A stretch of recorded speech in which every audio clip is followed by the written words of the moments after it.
Hello everyone and welcome to Veda. So, amidst certain distractions, which you can probably hear in the background, she's grumpy because we just fed and I didn't give her the normal time to just kind of run around that I normally do because I'm about to head out and I'm gonna take her with me, but like I needed to put her away again because she's got a tendency to get herself in trouble because she's little.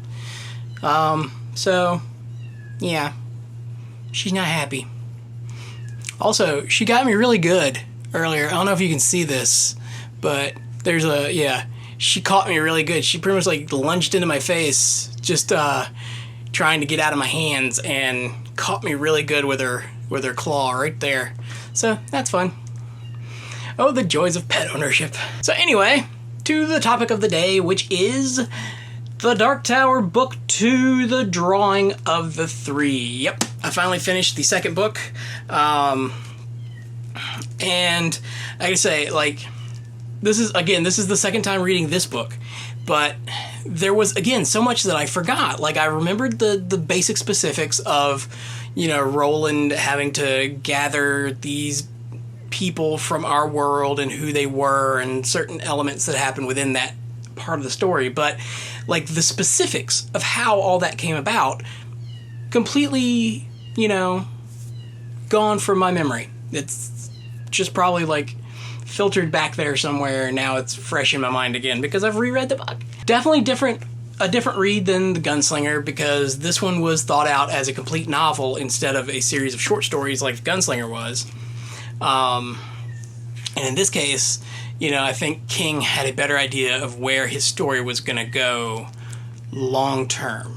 Like, because I'm sure he wrote Gunslinger and the Dark Man, or The Man in Black, whichever, the last story in The Gunslinger, where he and Walter had their palaver. I'm sure, like, I know that's the most recent one that he wrote before he started working on this one. So when he got to this one, he had a better idea of where the giant story was heading, because he set things up at the end of The Gunslinger with that last story where Walter tells him with the tarot reading, the drawing of the three and who the three were going to be. And what I liked about this one, the way it's set up, is that there's a section for each one of those cards/people. So it starts off with the prisoner, who's Eddie Dean, and you go through what Roland has to do to help him, to get him to come over to Roland's world. And then the same thing with the Lady of Shadows, which is Odetta Holmes. And then finally, Death, which is a guy by the name of Jack Mort. Trying to decide if King could have been any more obvious with that name choice, but I'll allow it because the story's still a lot of fun, so, he can do things like that. I do love the Dark Tower series so much, and Drawing of the Three builds so much more into that world that we're introduced to in The Gunslinger, and we know so much about The Gunslinger, we know so much about Roland's past from the first book, and then Eddie and Odetta know nothing about this guy who's suddenly in their heads and is causing all kinds of problems for them. And by the time he gets to Jack, like, he just kind of like jumps in and takes over, just to get what he needs because his time is running out.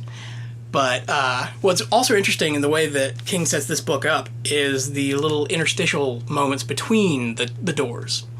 So after, first off, we started with Roland getting into some deep trouble with some lobster monsters, and finding himself in a lot of pain and in a bad situation, even before he finds the first door. And then after he does what he needs to do with each one of these people and pulls them into his world, there's a shuffling.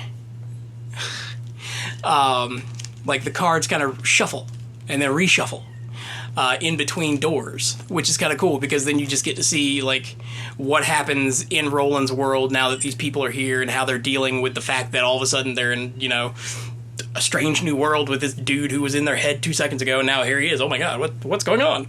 And it's interesting to see how Eddie and Odetta each deal with that change. And then, like I said, when you get to Jack, like, Roland doesn't have time to even, like, explain things. He just jumps in and takes over. But the second book, I think, adds a lot more to the world and starts getting us going towards, the actual move to the Dark Tower, which is, of course, where you're eventually going to get. So, probably good to start moving in that direction. But yeah, second book, just as good, if not better than the first. That's really all I think to say without dropping a huge amount of spoilers, and I really don't like to do that in these reviews. So I'm just gonna leave that here for now. I'm gonna go deal with my very angry kitten. As always, I hope you're all well, and I will see you tomorrow.